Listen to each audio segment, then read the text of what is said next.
Ben, como vos dicía, imos pechar, temos como cerre unha conferencia sobre un plan de comunicación dun proxecto de intervención patrimonial concreto. Exactamente o proxecto de conservación da Iglesia de Santo Cristo da Saúde en Málaga.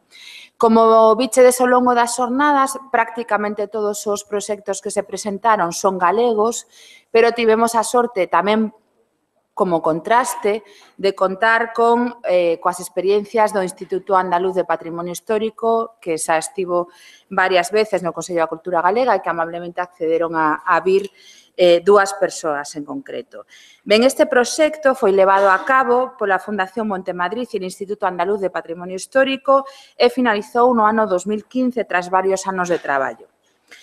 Se definiu e executou un plan de comunicación e difusión en paralelo ás labores de intervención como oportunidade única para aumentar o coñecemento deste ben de interese cultural, non só dende o punto de vista material, senón tamén da súa identidade social, así como dos seus valores culturais. Polo tanto, creo que pecha moi ben aspectos dos que vimos falando tanto hoxe como, sobre todo, onte no debate da última mesa redonda que tivemos.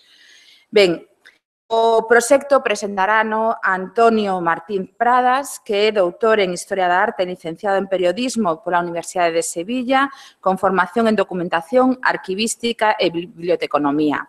É membro do Grupo de Investigación Musical Seminario Cristóbal de Morales, do Departamento de Historia da Arte da Universidade de Sevilla, dende a súa creación en 1991. Desenvolve a súa actividade profesional no Centro de Intervención do Instituto Andaluz de Patrimonio Histórico, no que se traballa dende o ano 1994 como historiador da arte, documentalista e historiador da arte periodista. É coordinador e responsable dos plans de comunicación e difusión que vimos onte, que se integran nos proxectos de restauración integral ou de bens mobles e inmobles do Centro de Interpretación do IPH. Colaborou como coordinador e integrante nunha serie de proxectos con institucións tan relevantes no ámbito do patrimonio cultural internacionais e nacionais. É máster en Educación Medioambiental e Patrimonio e director e coordinador das Xornadas de Protección de Patrimonio Histórico de Écija en Sevilla, que se realizan dende fai 3 anos. Moitas gracias por vir. Tes unha hora aproximadamente. Vale. Muchas gracias. Buenas tardes, bienvenidos a todos.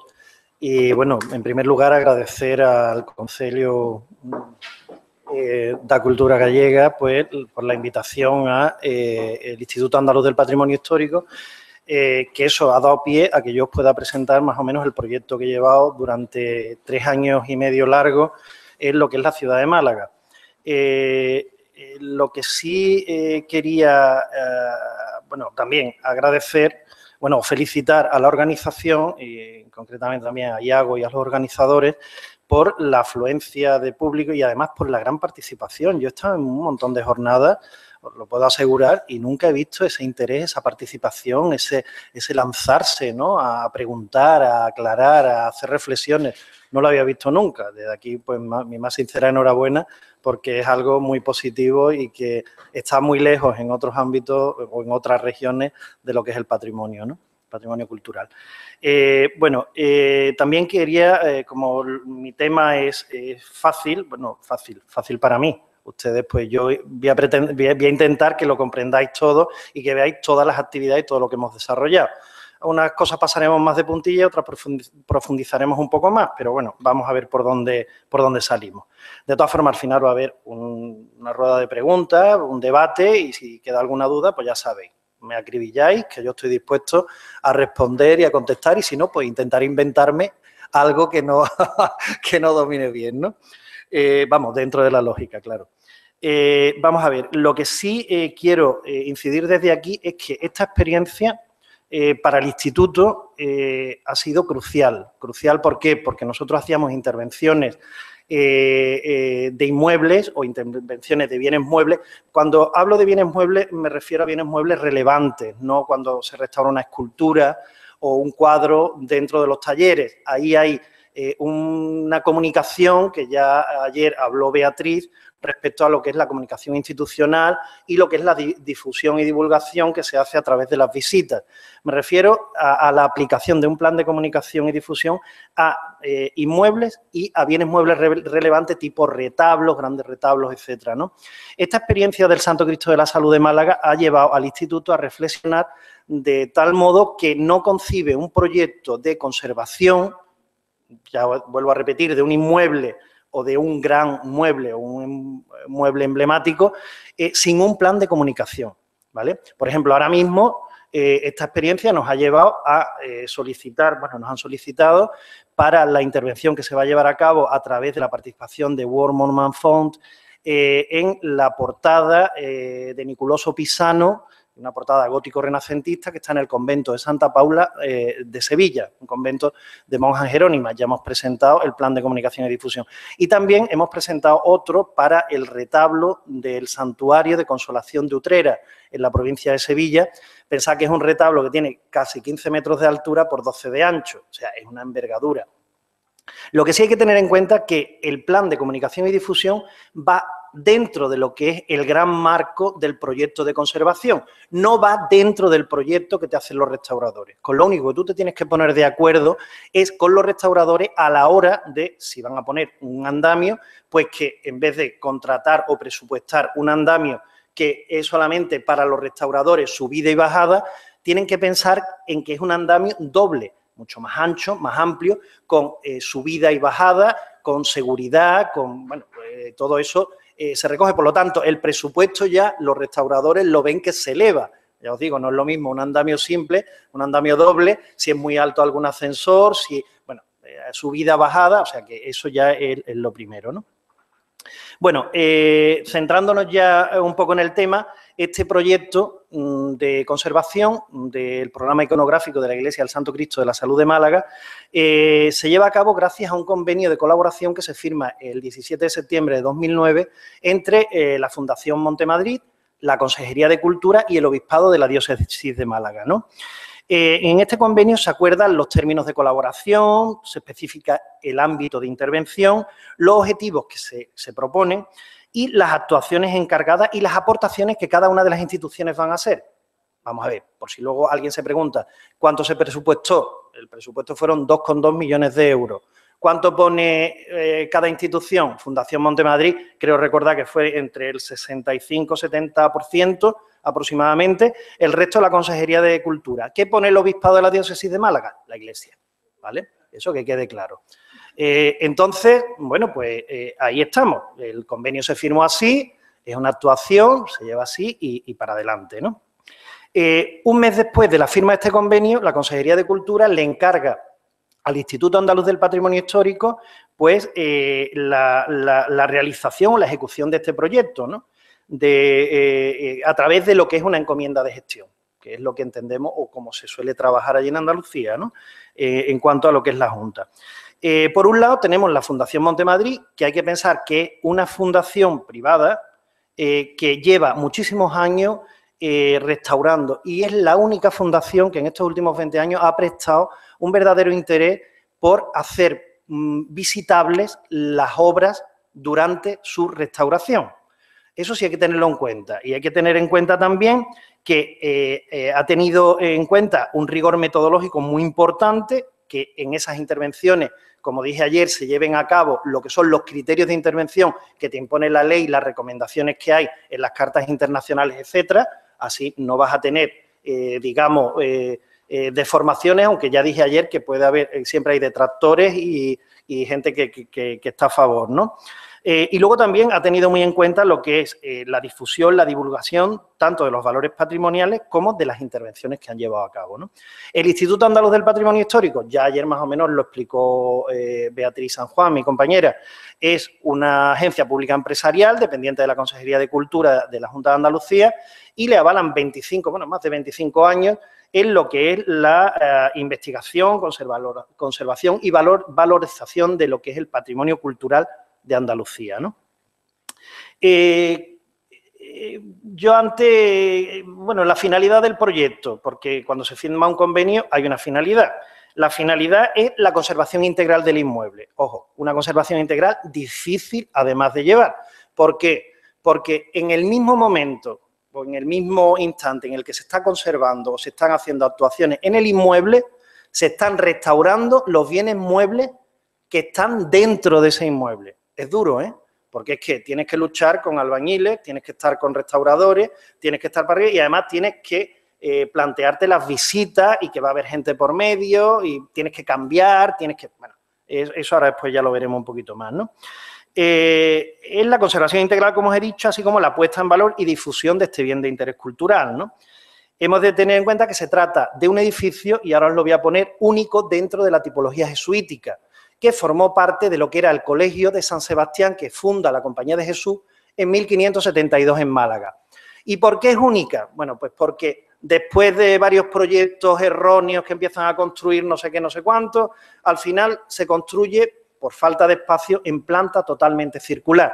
El primer edificio de la Compañía de Jesús que se construye, al menos en España, con esa planta y que luego va a servir de modelo para otras futuras construcciones como el Santuario de Loyola en 1680 o ya a principios del 18, finales del 17, principios del 18, lo que es San Luis de los Franceses en Sevilla, no sé si alguno lo conoceréis, planta centrada con capillas adosadas y bueno, una verticalidad tremenda.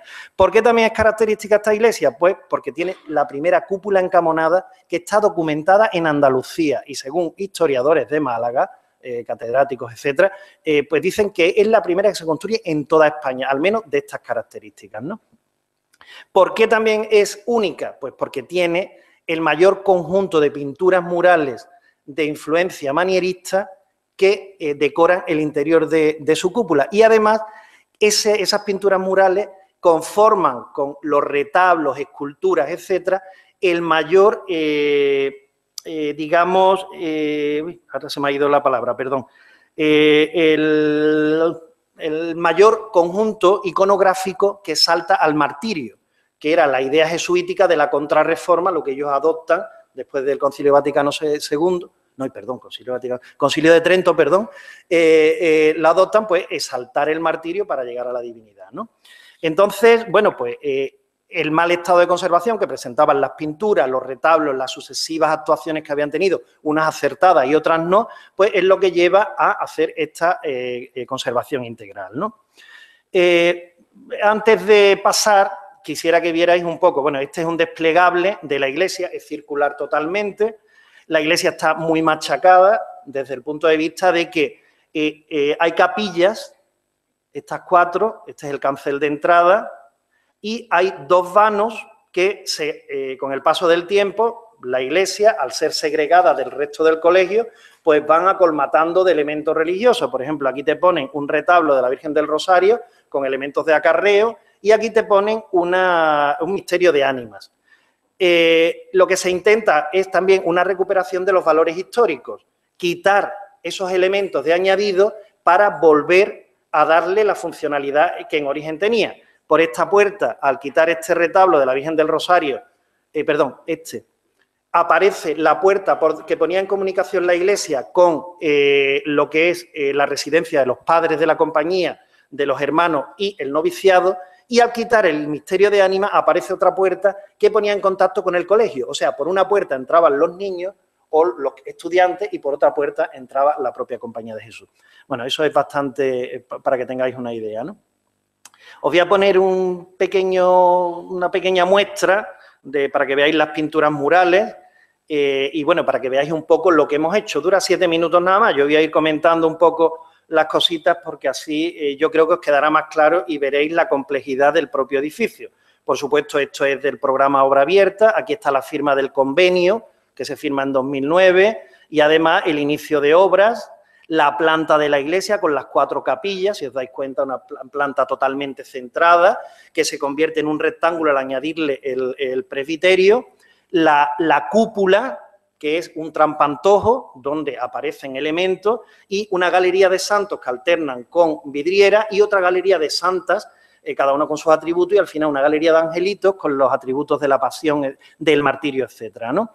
Bueno, aquí tenéis el andamio que pusimos, que se elevaba a 35 metros de altura, porque la iglesia es muy vertical, tiene poco espacio, pero es muy vertical. Y veis, eso facilitó el acceso no solamente del personal, que eran grupos de 15 personas, no subíamos más porque la estructura tenía que respetar un peso, ¿no? Y además estaba anclada a la cornisa de la propia cúpula.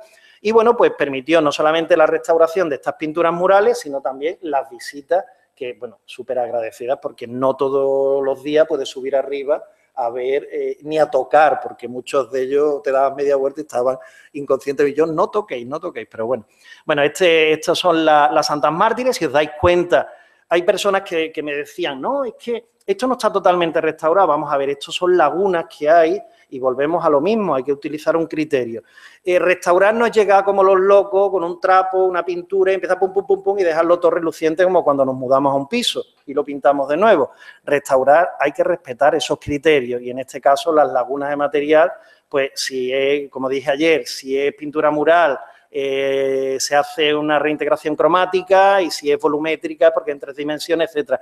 Veis también que hay elementos que empezamos a hacer catas y empezaron a salir en los retablos policromías que estaban cubiertas por unos marmoreados que se hacen en el siglo XIX, ¿no?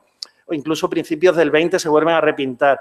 Y bueno, hay otros elementos que son de acarreo, que se van pegando, se van pintando con purpurina. Bueno, los restauradores tuvieron que hacer verdaderas encajes de bolillos para llevar a cabo esta restauración, además de pelearse con el polvo que iba generando la obra, plastificándolo todo una vez restaurado, ya sabéis, ¿no? O sea que si habéis estado en algún de estos. Bueno, este es el ático del retablo mayor y aquí, bueno, pues hay un poco de todo, ¿no? Hay escultura, pintura sobre lienzo, que es este gran lienzo, que es también una exaltación del martirio, es la muerte de Cristo. Y bueno, al Instituto Andaluz del Patrimonio Histórico nos llevamos todas las esculturas que se distribuían por la iglesia. ¿Por qué? Porque no había sitio material, porque la iglesia es la iglesia, una sala de adoración nocturna rectangular y el despacho del cura y una pequeña sacristía. Ahí no podíamos, esto se restauró debajo del andamio y las esculturas pues eran 22 o 23 en total, nos las llevamos a los talleres del IAPH, como ahora vais a ver. Bueno, esto es el proceso de fijación, limpieza y bueno, reintegración cromática de la policromía y por último la protección, ¿no? Porque tampoco se pudo hacer más. Aquí veis cómo hay elementos antes y después. Veis aquí una cata abajo, cómo aparecieron nuevas pinturas murales, que es las gotas que hay debajo de los triglifos. A lo tonto empezamos a rescatar pinturas murales y las personas que eran asiduos a esta iglesia, cuando entran de nuevo, se echaron las manos a la cabeza porque hemos rescatado desde estucos de técnica veneciana del siglo XIX, imitándote a una piedra de Ágata de Mijas, que es autóctona de la propia iglesia, hasta, como habéis visto, dorados, etcétera, de pilastras, enjutas y demás. Estas son las esculturas que están en las hornacinas, que son altos relieves. Claro, nada más que se van a ver por delante, pues por detrás están ensambladas y, bueno, no están ni policromadas. Se trasladan a los talleres del IAPH, como estáis viendo, y gracias a un apoyo que hubo por parte de estancias, un grupo de estancias de alumnos de Bellas Artes, pues ayudaron a 2 o 3 restauradoras a sacar para adelante estas 23, 24 esculturas, ¿no? Que en lo que es la iglesia hubiera sido imposible prácticamente restaurarlas, ¿no? Bueno, aquí veis la radiografía, la limpieza y, bueno, un poco más.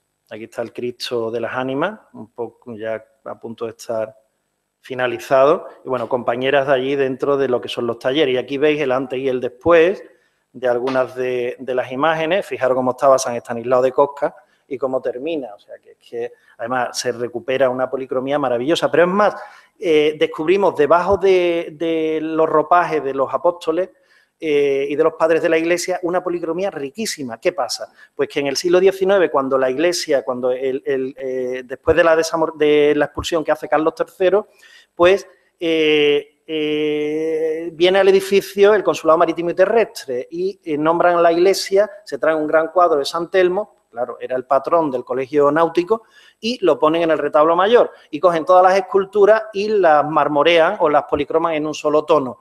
¿Qué pasa? Para que fije la policromía de arriba, lijan la policromía de abajo. Entonces teníamos solamente algunos restos, no hemos podido hacer recuperación porque era de locura. Vamos, es que con un trocito así no puedes hacerte una reintegración del conjunto total, ¿no? Luego aquí tenéis algunas vistas desde el deambulatorio, esto es la restauración integral, esto es un pasillo que recorre la cúpula encamonada por fuera en todo su contorno, y ese es un gran problema desde 1680, que es el primer gran terremoto que sufre Málaga, porque empieza a abrirse la iglesia por ahí. ¿Qué pasa? Que las pinturas murales se van viendo afectadas, por mucho que se rehacen o se repara, siempre es como el talón de Aquiles de la iglesia. ¿Qué es lo que hemos hecho? Pues levantarlo todo, darle mayor inclinación, una buena impermeabilización, etcétera, etcétera, etcétera, y bueno, ha quedado como nuevo, ¿no? Incluso los paramentos que han salido, grietas superficiales, el suelo de la iglesia, bueno, se ha hecho un poco de todo, una restauración, lo que es integral. Aquí tenéis las visitas guiadas, veis a distintas alturas, la sala con algunos ejemplos de estos altos relieves, y bueno, la gente se iba a encantar, yo que quiere que os diga, esto es maravilloso y magnífico, ¿no? Y bueno, pues así quedó la iglesia una vez finalizada, una vez restaurada, un cambio total.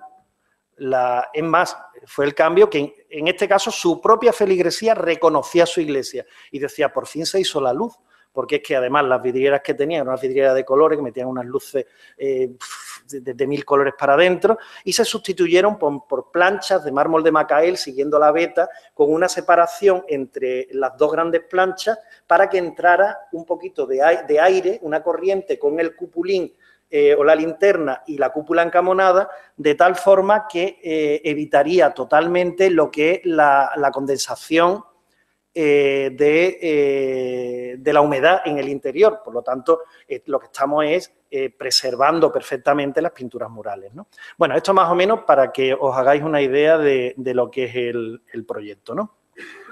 Entonces, en cuanto al plan de comunicación y difusión, todos sabéis que es costumbre, yo imagino que aquí también, no lo he visto, pero al menos en el Estado español y en Andalucía, cuando se lleva a cabo una intervención monumental, tú pasas por delante y ves prohibido la entrada a toda persona ajena a la obra, o cerrado por obras, o no ves nada, simplemente ves un andamio cerrado a cal y canto, y ahora pasa un año, pasan 2 años, bueno, ¿y aquí qué pasa? ¿Qué están haciendo?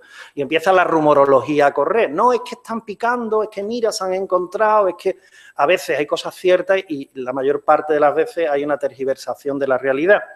Bueno, pues con este intento de accesibilidad, de crear un plan de comunicación y difusión, lo que pretendemos fundamentalmente es desde un principio dar a conocer a la población lo que se pretende hacer, ¿no? Y, por supuesto, evitar todo este tipo de rumorología y, además, pues, de acuerdo con que estamos gastando dinero público, pues que ellos, que también son los portadores y los que están encargados de conservar y transferir ese patrimonio a las futuras generaciones, pues que estén al día, ¿me entiendes? Simple y llanamente.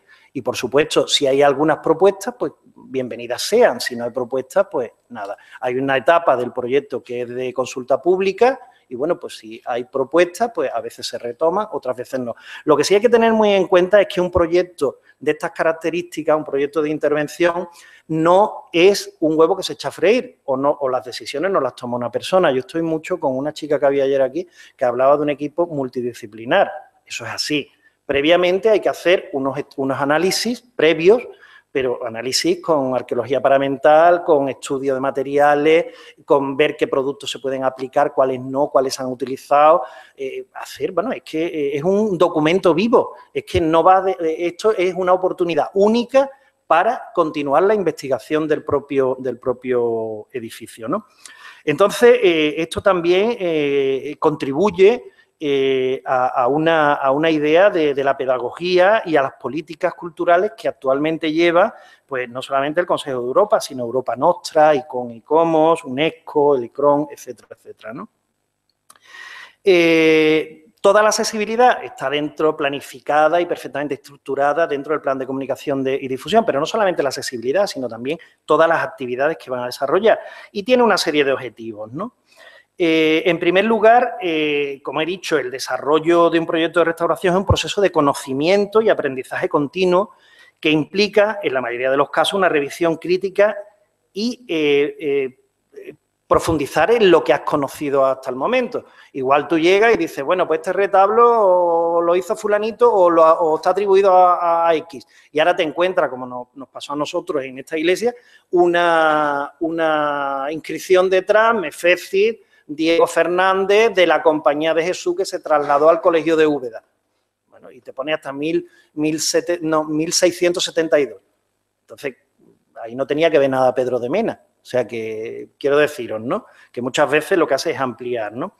Y todos estos descubrimientos los tienes que transferir luego a la sociedad, ¿vale? En especial a aquella que forma parte del monumento. Bueno, en segundo lugar, la difusión muestra de una manera evidente la complejidad científica. Hay que demostrarle a la sociedad que, lo vuelvo a repetir, valga la expresión, no es un huevo que se echa a freír, que esto es muy complejo, que aquí hay que hacer un proyecto, que hay que implicar a muchísimos profesionales y que además hay que implicar a una serie de instituciones para llevarlo a cabo, porque luego, ya sabéis, hay que pedir licencia de obras, hay que pedir mil cosas, ¿no? No solamente desarrollar el proyecto, ¿no?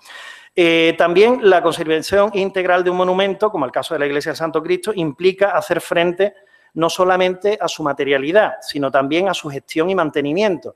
Hay que prever, una vez que restauremos el edificio, ¿qué va a pasar con él? Hay que entregar un libro de mantenimiento o un libro de obra, ¿no? Hay que decirle a la Iglesia o al responsable cómo lo va a tener que usar. Y eso también se lo tenemos que decir a la ciudadanía. ¿Por qué? Porque ayer también se habló aquí algo de este tema. Son, y concretamente Hispania Nostra, los que nos van a informar de las alteraciones que va a sufrir la Iglesia o el edificio o el retablo en sí, lo que sea, el bien del que estemos hablando, una vez que lo entreguemos. Y eso es grave, porque si hay un acuerdo antes, no puede sufrir alteración ninguna, ¿no? Bueno, ya os he dicho lo del equipo multidisciplinar. Y entonces, bueno, el objetivo del plan, fundamentalmente, tiene 7 objetivos, que es dar a conocer y poner en valor un patrimonio representativo. Ya os he dicho, en este caso, la Iglesia del Santo Cristo de la Salud, una iglesia de principios del siglo XVII, pinturas manieristas, recoger valor contrarreformista de la Compañía de Jesús, única en su especie, etcétera, etcétera, ¿no? Sensibilizar al público sobre los valores culturales de este edificio, ¿vale? Al objeto de que comprendan las medidas que vamos a llevar a cabo. Precisamente hemos quitado retablos, hemos quitado elementos que había por todos lados, sobre todo velas, había esvotos colgados debajo de San Judas Tadeo, había lápidas que ponía limosnas para San Antonio y ahora había llegado un cura aquí, un San Antonio, aquí había puesto una Virgen del Carmen, allí una Virgen de Fátima, y tú llegabas, entrabas y no tenías una lectura clara de un edificio tan pequeño. Lo que tenías es que buscar esa espacialidad y cómo había sido en un momento dado, ideado por el hermano Pedro Sánchez, un arquitecto propio de la Compañía de Jesús. Por cierto, las pinturas las hizo el hermano Andrés Cortés, que también era de la Compañía de Jesús. La Compañía de Jesús, todos sus trabajadores quedaban dentro de su propia nómina, dentro del colegio, ¿no? También promover convertir la obra en un espacio de conocimiento y experiencia para el público, promover la dinamización cultural en torno al patrimonio, fomentar la visita cultural y recoger experiencias, incorporar a los medios de comunicación, eso no se nos puede olvidar nunca, y por último aportar transparencia al proyecto, ¿no? Lo que sí también dentro de este plan hay una serie de propuestas que hicimos, que luego algunas se hacen realidad y otras no, de instituciones que podían colaborar con nosotros, ¿no? Que podían ser susceptibles de colaborar. De hecho, en un primer momento, pues teníamos muchas más de las que luego realmente colaboraron, porque hay algunas que se echan para atrás, o que no pueden, o que no tienen personal, o que trabajan con voluntarios, ¿no?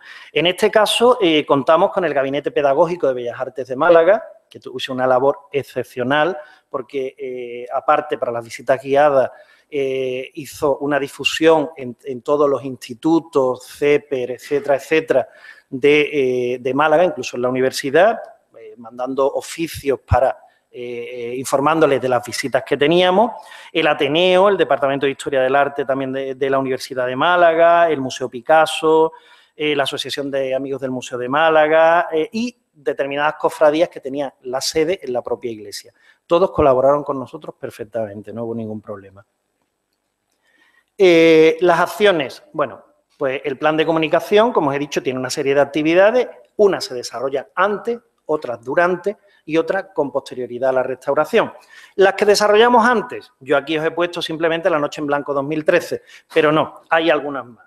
En primer lugar, damos a conocer el proyecto, ya sabéis que hay una información pública, luego se difunde bien a través de noticias, no solamente por la propia web del IAPH y la web de la Fundación Montemadrid en este caso, sino también difusión de algún tipo de artículo relacionado con el proyecto o explicando el proyecto dentro de la revista PH del IAPH, ¿no? Del Instituto Andaluz del Patrimonio Histórico. En prensa, como os he dicho, a través de Beatriz San Juan, perdón, tengo otra compañera que es Beatriz Castellano y me voy para un lado y para otro, a través de lo que es la comunicación institucional, ¿vale? Y luego también a través de la web, blog y una página de Facebook que hicimos, pero eso lo he metido dentro de lo que son actividades desarrolladas durante la actuación, ¿no? Bueno, la primera, la Noche en Blanco 2013. El Ayuntamiento de Málaga todos los años por esta fecha, a finales de abril, principio de mayo, hace una actividad que se llama la Noche en Blanco y, bueno, se pone en contacto con todas las asociaciones o todos los proyectos que hay en lo que es Málaga y si quieres participar, pues participas, ¿no? Ellos se encargan de hacer trípticos, polípticos, te mandan personas que te ayudan, bueno, está muy bien organizado, ¿no? Y participamos con una actividad que se llamaba Visita a la Iglesia del Santo Cristo a la luz de las velas. Bueno, fue un éxito porque la iglesia todavía no tenía ni andamio ni nada, estábamos preparándonos, ya se habían llevado las esculturas y todo esto, y bueno, pues se distribuyó por todo lo que son los retablos, cornisas, etcétera, velas que lo que te aportaban era la iluminación que en un momento dado podía tener la iglesia y además se extendió una gran alfombra en el suelo con cojines, la gente se tumbaba, podía ver la cúpula, que la iluminamos con, bueno, la iluminación que tenía eran tubos fluorescentes, le pusimos encima como unos papeles transparentes que daban un efecto así como de vela y bueno, pues quedó bastante bien y ahí tenéis la respuesta, ¿no? Son 6 horas, desde las 8 de la noche hasta las 2 de la mañana, de un viernes a un sábado, siempre se hace. Y en esas 6 horas tuvimos 2.498 visitas. Formado en grupos entre 25 y 30 personas y éramos 4 los técnicos del IAPH que íbamos explicándoles pues un poco, en cuestión de 15 minutos, lo que es un poquito una breve historia de la iglesia, en qué consistía el proyecto y cómo se iba a intervenir y un poco el convenio, ¿no? Era una cosa rápida, pero la verdad que tuvo bastante aceptación. Luego tenemos, bueno, aquí pone actividad desarrollada durante, no hay ninguna barbaridad detrás, es que se ha ido para un lado, os lo prometo, actividades durante la intervención y, bueno, el programa de visitas guiadas, ¿no? El programa, siguiendo un poco la línea que la Fundación Montemadrid hizo en lo que es la Catedral de Vitoria, obra abierta, pues nosotros recogimos esa misma idea, ¿no?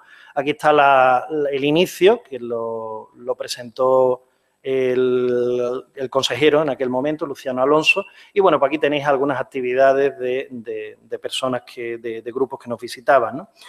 Se desarrolló durante 7 meses, desde el 29 de noviembre de 2013 hasta el 30 de junio de 2014. Tremendo. 5 visitas diarias, cada visita hora y media, porque es que había que contar que tenían que subir al andamio, bajar, explicarles primero el proyecto en el presbiterio, meterlos dentro y explicarles un poco la historia de la iglesia, explicarles con otro montaje fotográfico, con un carrusel, cómo estaba y cómo la van a ir viendo poco a poco y bueno, pues eso era un poco, y además las visitas eran concertadas y guiadas.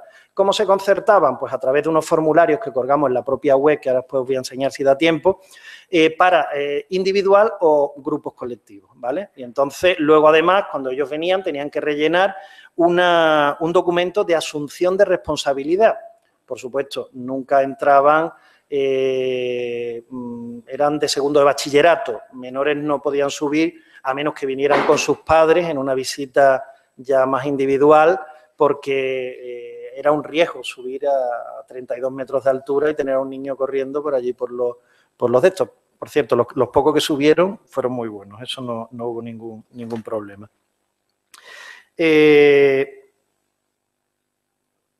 Bueno, yo creo que iba dirigido a público en general, jóvenes de segundo bachillerato, educación de adultos, grupos especializados, grupos de interés, medios de comunicación, y aquí colaboró muy activamente el Gabinete Pedagógico de Bellas Artes de Málaga. Desde aquí, bueno, mi más sincera enhorabuena también a Rafael Martínez Madrid, porque fue un apoyo tremendo, ¿no? El director del gabinete, ¿no? De forma paralela a esta actividad, pues hicimos un discurso para las visitas guiadas. Por supuesto, el discurso variaba en función de si eran niños de bachillerato, si eran expertos, si eran técnicos, si eran asociaciones de adultos o si eran de algún CEPER o SEPER, etcétera, o sea, iba variando. Pero siempre más o menos mantenía la misma estructura, una presentación, una bienvenida, luego le hablábamos un poquito del convenio de colaboración, la encomienda, la historia del edificio y su construcción, que era lo que más le encantaba, porque muchos de ellos decían, soy malagueño de toda la vida, no me había enterado que era de la Compañía de Jesús, o sea que, porque es que se me ha olvidado comentaroslo, que en el siglo XIX, cuando la Iglesia se va, el Consulado Marítimo y Terrestre de allí, la iglesia se queda ahí sola, estuvo a punto de derribarla, se ha segregado y el ayuntamiento aprovecha ese momento para trasladar, que estaba enfrente, el ayuntamiento para trasladar una imagen que se veneraba en una capilla en el interior del edificio, que era la imagen del Santo Cristo de la Salud que salvó a la ciudad de Málaga en 1634 de una gran epidemia de peste. Entonces, con eso el ayuntamiento estaba a punto de trasladarse a un nuevo edificio porque se estaba en ruinoso, pues aprovecha, evita la demolición de este conjunto, que hubiera sido una pérdida tremenda, y dota a este santo muy popular, a este Cristo muy popular en la ciudad de Málaga, copatrón de la ciudad de Málaga además, lo dota pues de un edificio para él solo. Entonces tenemos tres advocaciones, San Sebastián, San Telmo y Santo Cristo de la Salud, que es el que ha llegado hasta nuestros días, ¿no? Bueno, luego los criterios de intervención, que ayer más o menos expuse algunos, y las actuaciones llevadas a cabo, ¿no? Que les contamos todo lo que hemos hecho y todo lo que no hemos hecho, ¿no? Los espacios de circulaciones, imaginaros, yo creo que se ve bien. Fijaros el andamio hasta dónde llegaba. La gente subía hasta esta plataforma. Hasta aquí hay 35 metros de altura aproximadamente. Algunos subían hasta aquí en función de si eran técnicos o no, y si eran expertos, pues ya lo subíamos directamente al cupulín. Veis la cúpula encamonada con los techos externos y, bueno, pues su escalera de subida por un lado y de bajada por otro, y además abajo los compartimentos donde se almacenaba todo tipo de elementos, ¿no? Lo que sí dispusimos en la primera plataforma fue un taller de restauración, que también nos vino muy bien para las explicaciones. ¿Y por qué? Pues porque hay elementos que no se llevaron a lo que es el Instituto Andaluz del Patrimonio Histórico, como eran los antepechos de las tribunas, que eran de madera, se quitaban, pero eso, para trasladarlos, se pusieron y se trasladaron ahí, incluso los bancos de los retablos, y los restauradores estaban ahí restaurando y tú llegabas con tu grupo, explicabas no sé qué, no sé cuánto, y los restauradores fueron muy participativos, por cierto, pues iban explicando lo que estaban haciendo en este momento. Pues estoy recuperando policromía, limpiando plata, estoy haciendo una limpieza química del oro, estoy, bueno, en función de lo que estuvieran haciendo, y la gente se iba sorprendida, porque además los chavales, uno de los objetivos que teníamos con la gente de bachillerato era despertar esa vocación que todos tienen oculta, ¿no? O que muchos pueden tener oculta, y es el gusto por las bellas artes, por la restauración, crear un poco de inquietud hacia lo que es el mundo de la restauración y el mundo del patrimonio cultural y todas las disciplinas que están relacionadas directa o tangencialmente con lo que es el propio patrimonio cultural. De hecho, muchos de ellos se sorprendieron, bueno, que restauración se estudiaba en bellas artes, bueno, que historia del arte, etcétera, etcétera, ¿no? Bueno, pues aquí tenéis vestíbulo, presbiterio, ya más o menos os lo he explicado, ¿no? También hicimos un programa educativo, todo esto dirigido fundamentalmente a bachillerato. En ese programa educativo, bueno, pues intentábamos, ya os lo he comentado, fomentar las actitudes de observación de los propios alumnos, concienciarlos de lo importante que es restaurar, porque ellos se lo van a transmitir ese bien a su hijo. En un futuro es como la continuidad de un patrimonio dentro de las generaciones, ¿no? Y, bueno, que vean una restauración en directo y que, bueno, explicarles que todo vale dinero y que todo hay que hacerlo con muchísimo esfuerzo y que además hay que respetarlo, ¿no? Bueno, aquí hicimos un material didáctico que estaba formado por dos patas fundamentales, un PowerPoint donde se hablaba, se les explicaba, era para que los profesores antes de ir a hacer la visita hicieran una clase práctica en el aula, qué es el patrimonio cultural, que debemos conservarlo, quién es el responsable de su conservación, cómo se conserva, el por qué la Iglesia del Santo Cristo, la importancia que tiene. O sea, era una serie de preguntas que iban, el profesor tenía su cuadro y el trabajar en clase. Luego hacían la visita a la iglesia y a la vuelta pues podían desarrollar mucho más otro formulario que acompañaba al cuaderno del profesor. Y bueno, pues al menos a la mayoría de los que fueron no se les ha olvidado seguro lo que es la Iglesia del Santo Cristo de la Salud, ni las cosas más o menos que hemos hecho allí. Es curioso porque durante las visitas, y ahora lo vamos a ver, hubo grupos que en estos 7 meses repitieron 3 veces la visita. Al principio, a mitad, y se sorprendieron de los avances que llevábamos, y al final, y decían, pero por favor, si es que esto no parece ni lo mismo que cuando que el primer día que llegamos. O sea, que había un interés bastante fuerte, ¿no? Luego tuvimos comunicación in situ, nos referimos a estas grandes lonetas que dispusimos en el pasillo de ambulatorio de la cúpula, que se veía desde la Plaza de la Constitución, porque la iglesia está en la misma Plaza de la Constitución, antigua Plaza Mayor de Málaga, por la entrada pusimos estas lonetas que, bueno, pues en español y en inglés, con toda la información de teléfonos, página web, blog, etcétera, y cómo podían hacer la visita, y con el código se me ha olvidado, QR. Vale. Y bueno, pues esto fue otra de las cosas que hubo que diseñar y montar. Para que se llevaran un recuerdo y también para difundir, hicimos una especie de marcapágina de libro. Por un lado teníamos el eslogan, obra abierta, la Iglesia del Santo Cristo, la cúpula, muy importante, los logos, que algunos de ellos han cambiado ya, antes era Caja Madrid, ahora es Fundación Montemadrid, y por detrás, pues igual, toda la información, ¿no? Esto se distribuyó y además pasaba de manos en manos porque te llegaba la gente, hoy me han dado esto, no sé qué, las visitas, te llamaban por teléfono, la verdad que muy bien, se hizo 5.000 ejemplares. Y además, cuando ellos se iban, se les daba un formulario de la evaluación de las visitas. Y además había un libro de visita que ahora nos damos harta de reír porque allí pusieron de todo. Vamos. Bueno, la obra abierta. Los resultados. Nos visitaron 25 institutos de educación secundaria, bachillerato y grados medios, 7 centros de educación de adultos, 4 centros de estudios superiores, 5 universidades, 17 asociaciones culturales, y técnico de 10 instituciones culturales con un gran número de ciudadanos que iban por libre, ¿no? En total, 3.324 personas. Está bien, ¿eh? Pensad que los grupos eran de 15 personas y había 5 los lunes, 3 por la mañana y 2 por la tarde. Los martes libraba yo, ya me tocaba descansar algún día. Los miércoles, 5 visitas también. Los jueves, 2 por la tarde. Los viernes, 3 por la mañana y los sábados, 3 por la mañana. En total, bueno, siempre estaban llenas, 15 personas, 16 máximo, sobre todo por... ¿no? De estos, 1.856 fueron mujeres y 1.476 fueron hombres. Eso también es un número bastante significativo. Las mujeres parece que están más preocupadas o os movéis más hacia el patrimonio, lo menos en este caso. Y hubo un total de 282 visitas, ¿no? Bueno, yo me pondría a contaros aquí los nombres de los institutos, pero creo que podemos obviarlos. Yo puedo mencionar, pues yo qué sé, el Instituto Cánovas del Castillo, el Huerta Alta de Alaurín de la Torre, Fernando de los Ríos, Guadalpín de Marbella, la Rosaleda de Málaga, Emilio Prados también de Málaga, ciclos formativos y medios de acabado de la Escuela de San Telmo, de Arte y Oficio, etcétera, etcétera, etcétera, ¿no? Los CEPER Miraflores, Cruz del Humilladero, etcétera. Muchos son de Málaga.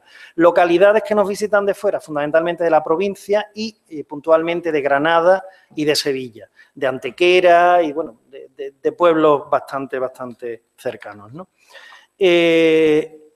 Luego, veis, este es el libro de visita, fue un acierto, cumplimentamos 2 libros de visita. La gente, bueno, las personas te van dejando sus sugerencias, sus impresiones, propuestas, agradecimientos, felicitaciones, y entre ellos, pues, aparecen cosas como me llamo Irene, este es mi teléfono, llámame. te quedas así sorprendido. O viva Fray Leopoldo de Alpandeire, te parece total, o eres clavado, ¿no? Bueno, cosas así que te ríes, son divertidas, o viva Pancho Villa, bueno, que eso imagino que serán alumnos, pero bueno, él era curioso porque el de Me llamo Irene, no digo el apellido por mantenerlo, pero apareció 3 veces entre los 2 libros.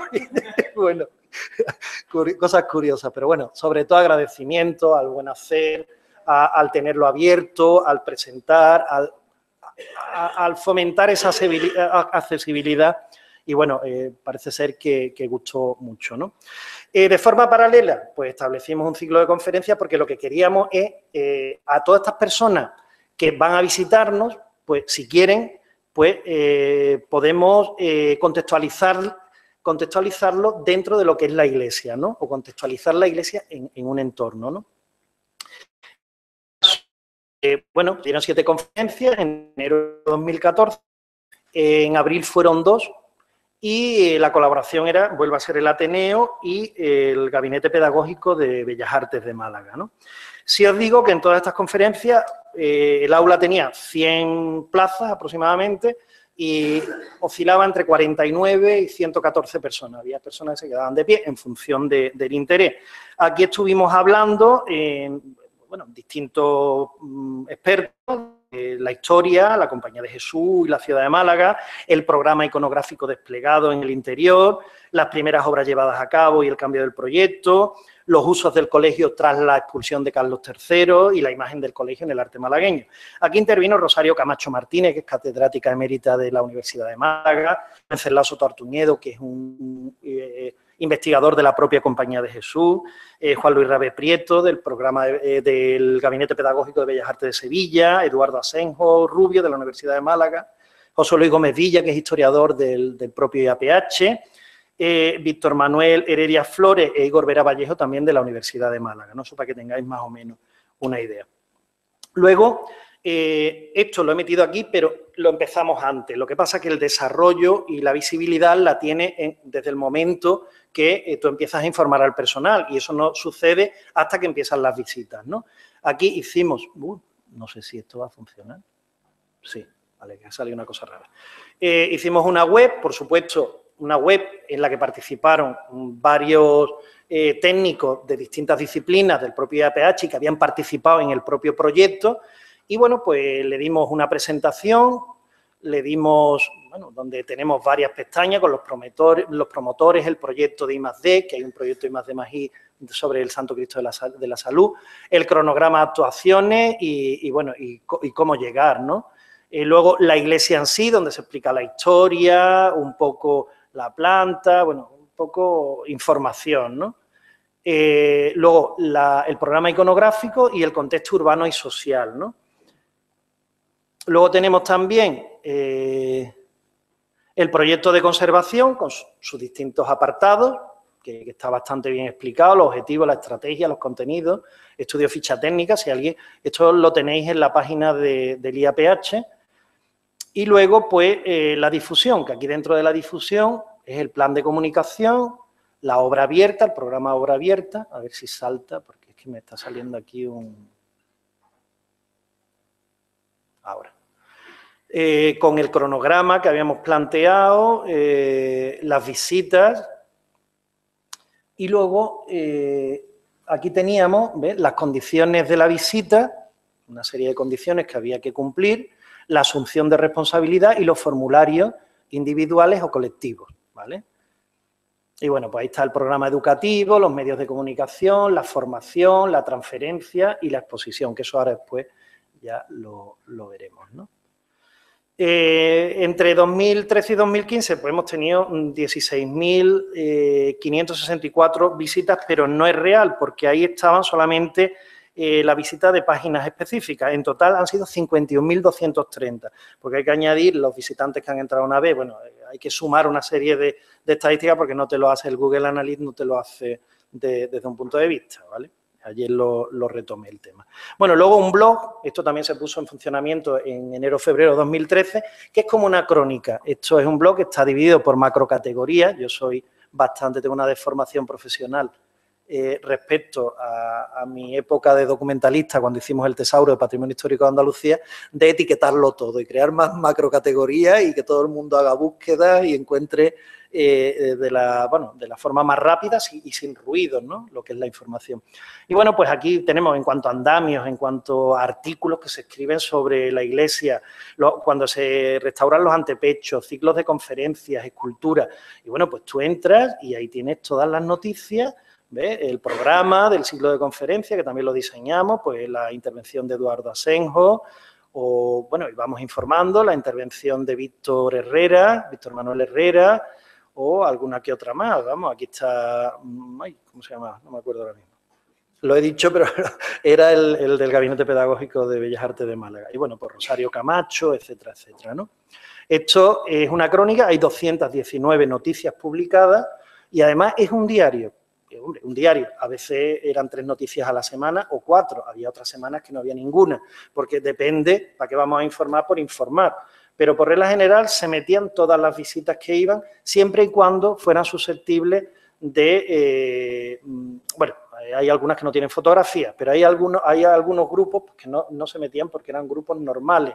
Los que están aquí representados fundamentalmente son visitas de colegios, de instituciones o determinadas asociaciones. Cuando te vienen 20 personas, que se ha formado un grupo individual, pues no vas a dar una noticia, nos han visitado 20 personas. O 15 personas, es una noticia un poco más secundaria, ¿no? Al menos así lo analizamos.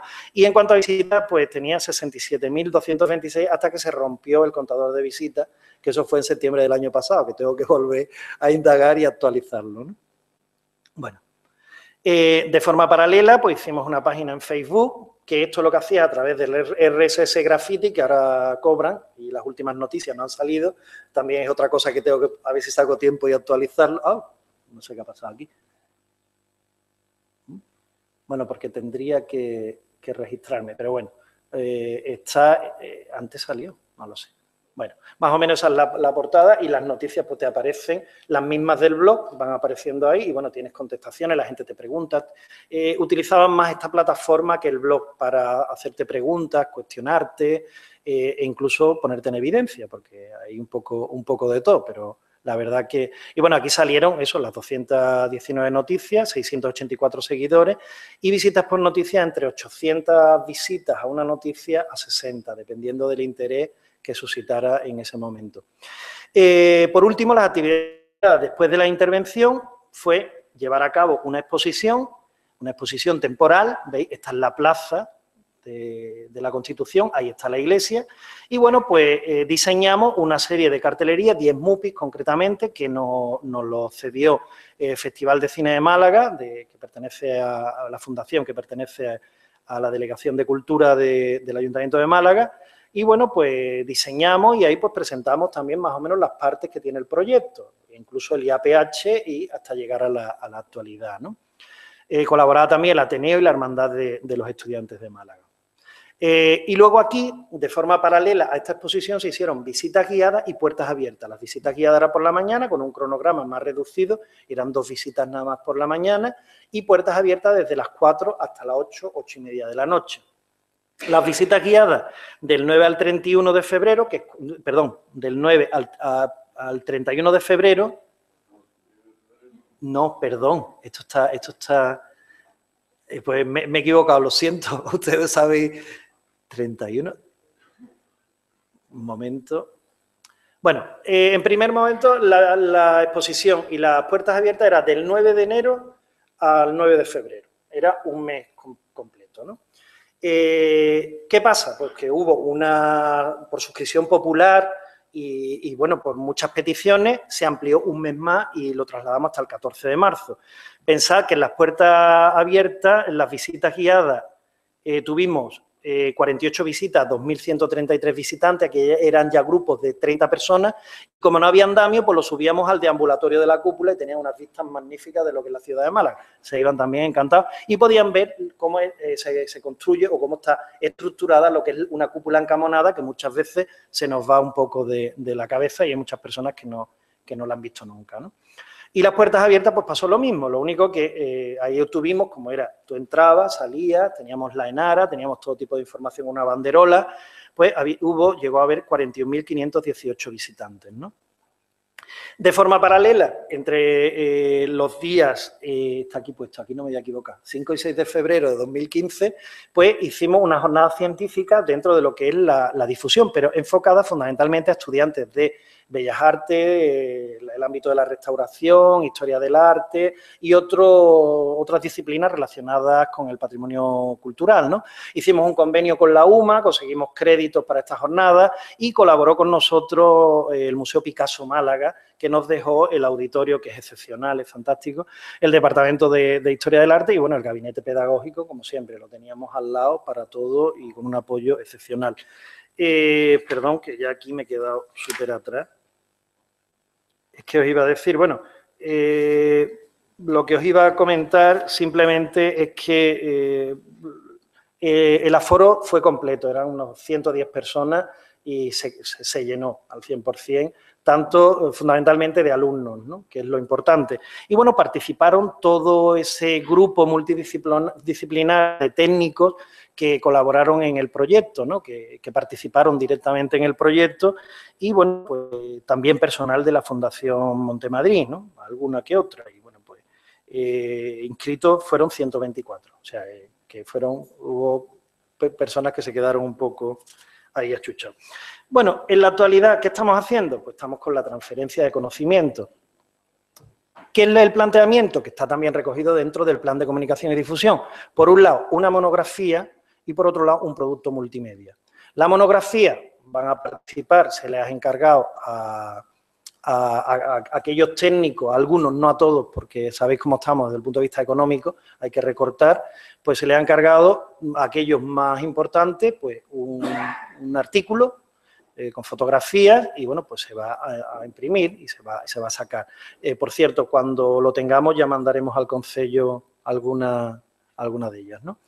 Y el producto multimedia se configura más en cuanto a un tour fotográfico virtual de 360 grados del exterior y del interior con puntos de ampliación donde puedes profundizar, moverte, tipo ojo de pez. Y bueno, aquí tenéis un ejemplo de lo que es la fotografía. Al principio puse una tomada de abajo arriba y esta está tomada desde el cupulín o la linterna hacia abajo. Fijaros, es al contrario de todo. De lo que teníamos antes. Y bueno, pues en ello estamos. Yo lo único que sí quería resaltar que para mí, desde el punto de vista personal y laboral, ha sido de un enriquecimiento total, porque el contacto diario con las personas lo hace todo y además que no es porque pertenezca al instituto, creo que lo hemos hecho bien y creo que ha salido bien porque todo eso se puede ver en prensa y se puede ver entre la ciudadanía que actualmente a la iglesia. Por cierto, la iglesia fue entrada el año pasado e inaugurada el 8 de enero de este año y la función que le ha dado el Obispado de Málaga, por si alguien lo pregunta, se la ha entregado a las monjas nazarenas, le llaman. Ellas exponen el Santísimo desde las 10 de la mañana hasta las 8 de la tarde, creo, de forma continuada.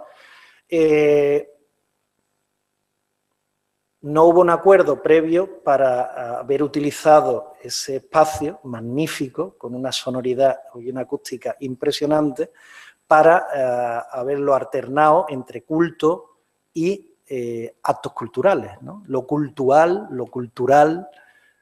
haber tenido una fusión que yo creo que es algo que se tenía que haber contemplado.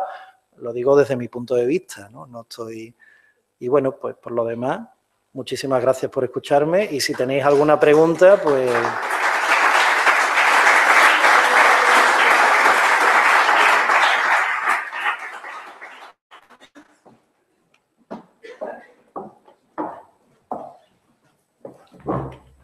Muchas gracias, Antonio. Sí, van a encender ahora. ¿Puedes encender, por favor, las luces? Os das mesas anteriores, se queredes vir tamén, porque teremos un turno de debate agora. Eu quería empezar preguntándote quizáis polo máis incómodo. Sí. Venga. Soy todo oído. Ben, entendinte o principio, entendes en o galego? Se non entendes... Sí, más o menos lo entiendo. A veces me puedo ir por otro lado, pero bueno, yo creo que más o menos ha salido... Ben, entendinte o principio que o presuposto é de 2,2 millóns de euros, Efectivamente. que non está nada mal. No, no está nada mal. Ben, e dentro dese presuposto, que parte sabedes ou tedes cuantificado ese plan de comunicación? Pues aproximadamente fueron unos 225.000 euros aproximadamente al plan de comunicación y difusión. Sí os tengo que comentar que fuimos tan austeros que ha sobrado dinero y se va a utilizar ese dinero, que lo tiene la Fundación Montemadrid, que era quien lo gestionaba, se va a utilizar ahora para un nuevo proyecto. Bueno, ahora mismo solamente me han encargado un informe en Málaga, que es bastante interesante, ya os lo daré a conocer más adelante, porque igual no se hace realidad, pero bueno, es bastante importante y está relacionado con Picasso, simplemente. Vale, eu supoño que isto é unha excepción. É dicir, porque pensando así, cando interves en proxectos patrimoniais, contar con 2,2 millóns de euros é moi difícil e, ademais deses 2,2 millóns de euros, poder destinar 225.000 euros ao plan de comunicación. Aproximadamente, no lo recuerdo bien, pero puede ser un poquito menos.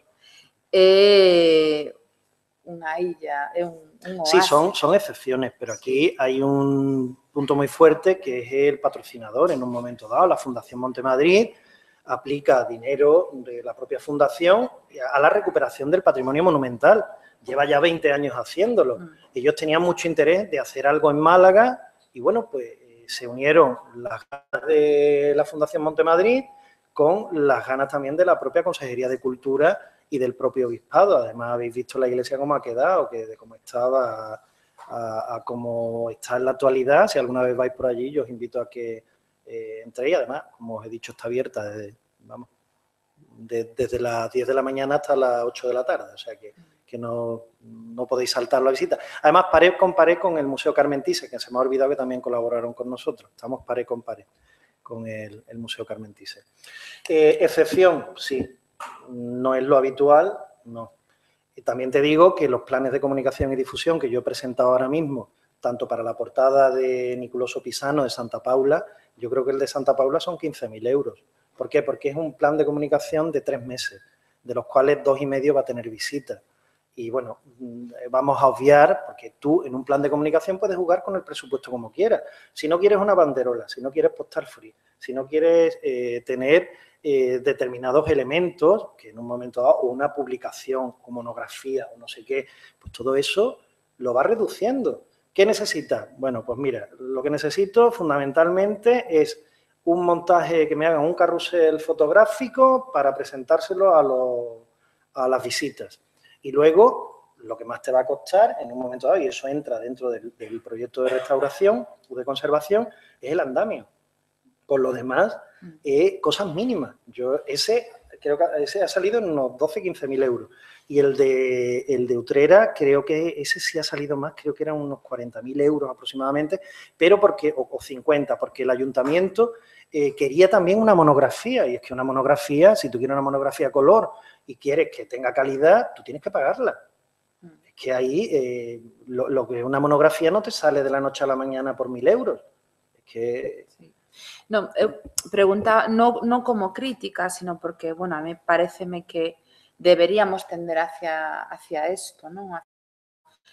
Incidir nos plans de comunicación, divulgación e difusión do patrimonio, pero ti empezaba por un punto que creo que é moi importante, que a maior parte das veces que pasamos por diante dunha obra, o que temos é pechado por obras.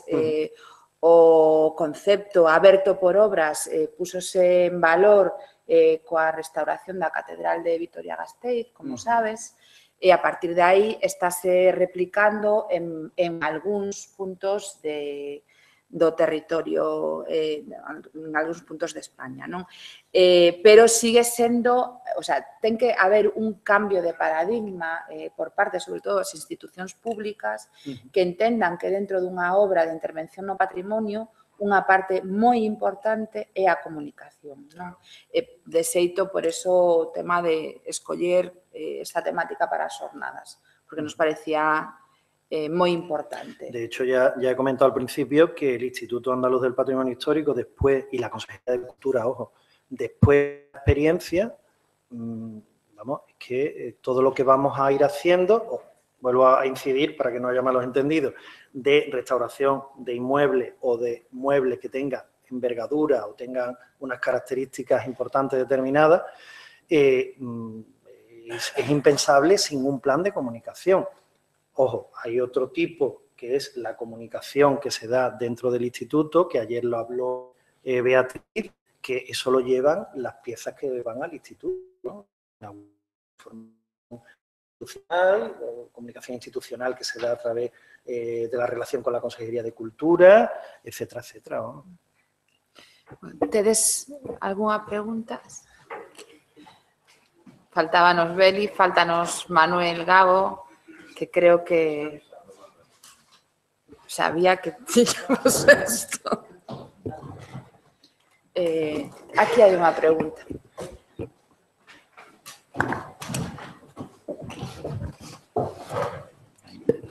Boas, son Iago Seara.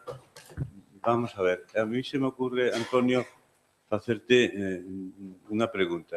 Este plan de gestión deste proceso estaba como unha partida do proxecto de restauración ou eran parexos? Ou iniciouse despois? El proyecto de restauración, vamos a suponer que es una caja, ¿vale? Sí. Y dentro de esa caja tiene un título general, como en este caso era restauración, vamos a ver. Adiós. Es que se me va. Vale. Que no me acuerdo bien del título porque aquí está. No, el título era el título general, ¿no? Proyecto de intervención del programa iconográfico de la Iglesia del Santo Cristo de la Salud. Ahí dentro va un proyecto que es de conservación, ¿vale? Un capítulo. Perfecto, perfecto. Independiente del plan de comunicación y difusión. En lo único que interactúan es en que tienen que contar con el plan de comunicación y difusión para contratar el andamio para las visitas.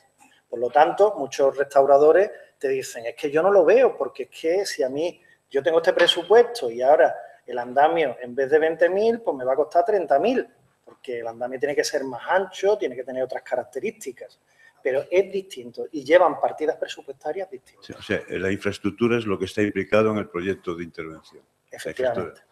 Espacial. Bueno, y luego también tienes que estar de acuerdo con el proyecto de seguridad, salud y higiene, porque ahí también tiene que tener en cuenta, se me ha olvidado decirlo, cuando venían los visitantes yo le daba un gorro higiénico, un casco, me firmaban la hoja de asunción de responsabilidad, etcétera, etcétera, y bueno, pues eso está todo recogido dentro del plan de seguridad. No, y los gastos de seguro para técnicos y visitantes, que es un seguro añadido. Sí, bueno, había un seguro de responsabilidad civil, pero al firmar cada uno la asunción de responsabilidad, la institución se eximía en el caso de que pasara algo a esa persona, o sea, que esa persona estaba ya, digamos, que había optado por hacer esa visita, conocía todo lo que tenía que hacer, porque también le dábamos y estaba puesto, y además lo tenemos en internet, tenemos un cartel muy grande, de lo que no se debería de hacer durante la visita, lo que está prohibido, ¿no?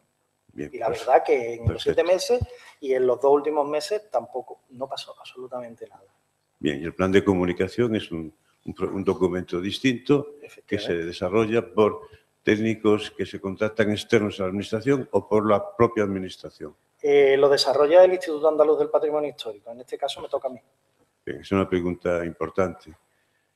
Bien, y después ya en aspectos, me interesa en aspectos muy concretos de la arquitectura, que yo creo que también, porque hay que hablar del patrimonio, no hay que hablar solamente del plan de comunicación. ¿Cuál es el material, la fachada interior que se establece en el vacío central, ¿no? La fachada interior, perdón. ¿De qué material es? lo que se ve ahí de fachada, está gris y después está muy blanca. Ah, bueno, es que eso está gris porque han blanqueado hasta una altura determinada. Lo gris es lo negro de las velas. Entonces, lo que sí se ha hecho es cal de morón. Estamos retomando para todo tipo de obras la cal de los caleros tradicionales Sí. de Morón de la Frontera, que es fantástica, es maravillosa y no hay que acudir a la cal o a las pinturas sintéticas ni a las pinturas acrílicas. Se puede decir que la fachada interior sí. está caleada, jabergada, estucada. Primero se hicieron catas en todo lo que es, que esto es el despliegue del total, ¿no? Se hicieron catas y aparecieron, bueno, estas grandes pilastras de influencia manierista o pilastrones, aquí lo tengo yo, y puedo más o menos, los pilastrones con las hornacinas entre medio, ¿no? Los pedestales de los pilastrones apareció un marmoreado que era bastante malo, de mala calidad, que se hace, parece ser, a finales del siglo XIX. Ajá.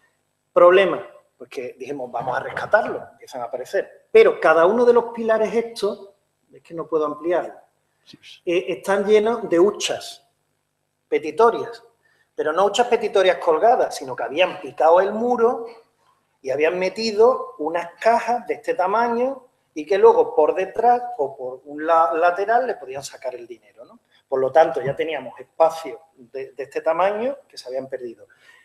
La humedad por capilaridad, que es muy grande en Málaga y concretamente en esta zona, porque tienes correntías que te vienen de la parte alta de la ciudad, se había encargado de suprimir toda la pintura de la parte de abajo, todo ese marmoreado. Por lo tanto, encontrábamos restos aquí en las partes superiores. Se recoge gráficamente, se documenta, pero decidieron no picarlo, pero mantenerlo. Las catas aquí demostraron en este espacio de las pilastras e interpilastras, e incluso en las tribunas, que no había nada. Estaba en blanco, pero vamos, entonces eso se picó un poquito, porque es que había tochos y tochos encima de pintura y además habían hecho una restauración, una de las intervenciones había sido muy mala y estaban las paredes todas movidas. Y cogieron, bueno, se picaron y se le dio una nueva, se alisaron y se le dio la pintura esa, ¿no? Y luego en los capiteles pues volvieron a aparecer pinturas murales, que en este caso lo que es dorado, ¿no? Pan de oro. Todo lo dorado que habéis visto en la cúpula es pan de oro y se ve perfectamente el pegado. O sea que se hizo una restauración integral tanto del soporte arquitectónico como del programa iconográfico de la Efectivamente. Y esto es un mérito importantísimo porque es comprender esa interdisciplinaridad de oficios, etcétera, etcétera. En este caso, la arquitectura con la iconografía, con la escultura. Bueno, realmente, y ese era el proyecto, o el proyecto de arquitectónico fue al margen. Fue paralelo, mejor dicho. Paralelo, toda la vez.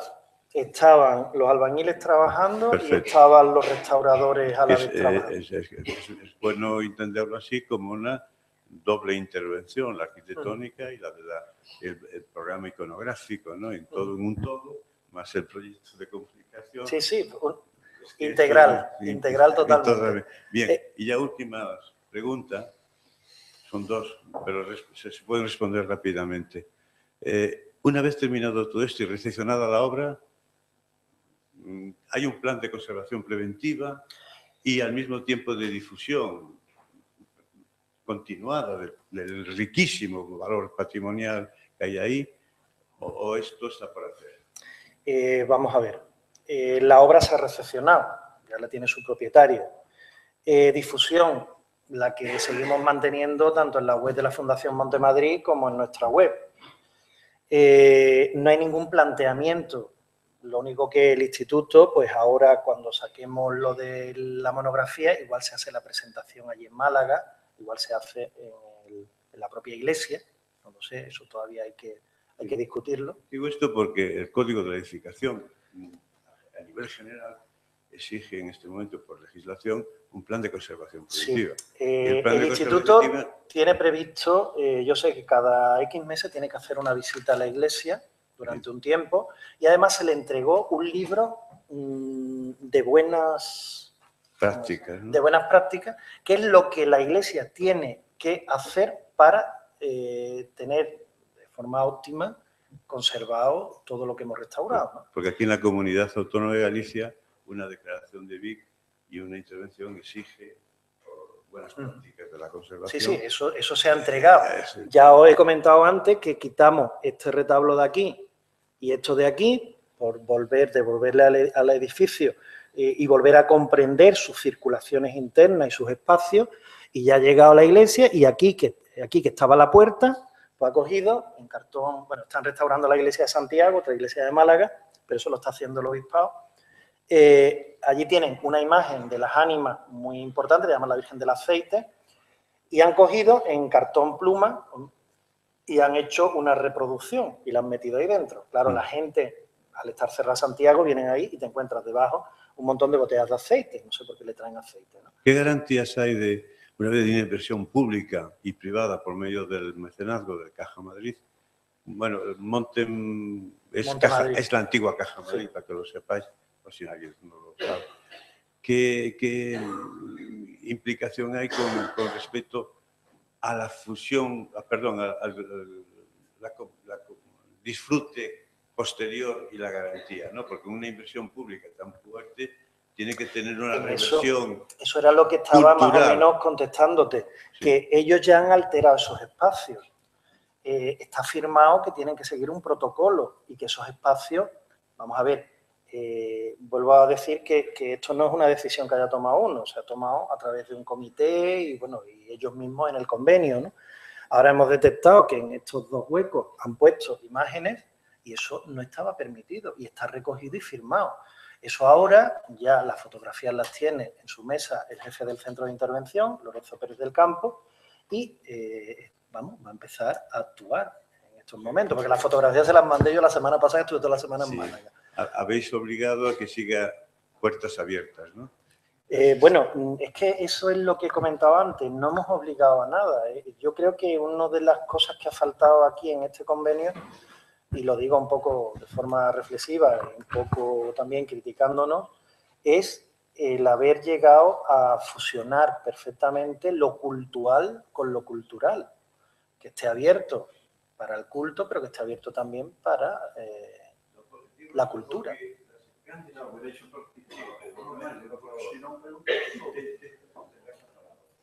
Mira, hay inversión pública potente de millones. Tienen que revertirse con un acceso gratuito, o por lo menos... Sí, ahora mismo el acceso es gratuito y lo que has conseguido, bueno, pues yo imagino que eso estará hablado con el obispado, es un tema que yo no lo he indagado, lo preguntaré de todas formas y ya te informaré. Igual el que le cedan este templo a las monjas nazarenas es asegurar que está abierto. Yo sé que incluso está el Santísimo puesto y entran un montón de turistas, hacen fotos y salen. ¿Por qué? Porque es que está la iglesia, nunca mejor dicho, circular, y aquí está el Carmen Thyssen. O sea, aquí están pasando continuamente gente para el Carmen Thyssen de un lado para otro. Entonces todo el mundo que ve la puerta abierta, pues para adentro. Además, una iglesia que te llama mucho la atención. De nada. ¿Tedes algunha pregunta máis?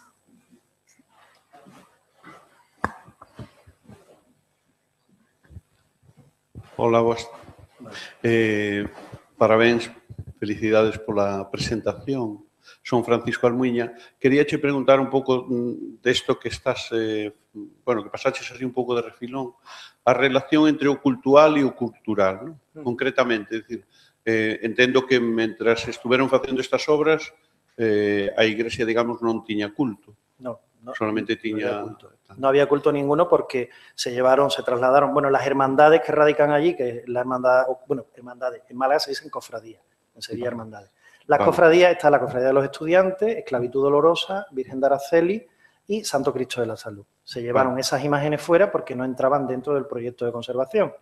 El resto no la llevamos a Sevilla, por lo tanto, la iglesia estaba desacralizada en ese momento. Vale, e agora, digamos, dúas cuestións. Unha, como sigue interactuando, digamos, o cultural co cultural, o sea, como, porque a veces é o problema que se plantexa en moitas espazos destos religiosos, non? Que teñen a súa propia realidade de centro de culto, pero evidentemente tamén as intervencións e as recuperacións ou as rehabilitacións que se fan son públicas, non? Co cual, os dous ámbitos teñen os seus dereitos, non?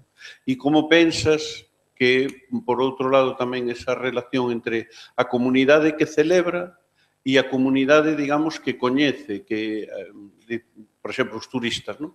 É dicir, por onde se debería camiñar en esas relacións, non? Que a veces non parece que sean fáciles.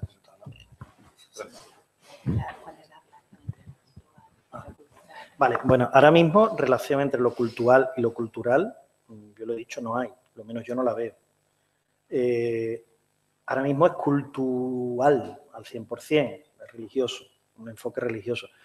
Independientemente, yo imagino que, por ejemplo, la semana pasada estuvimos haciendo fotografías, estuve con Millán Erce, el fotógrafo que se le ha encargado este producto, multimedia, y hablamos con el obispado, y el obispado cogió y cerró a cal y canto la iglesia y hemos estado 4 días haciendo fotografías.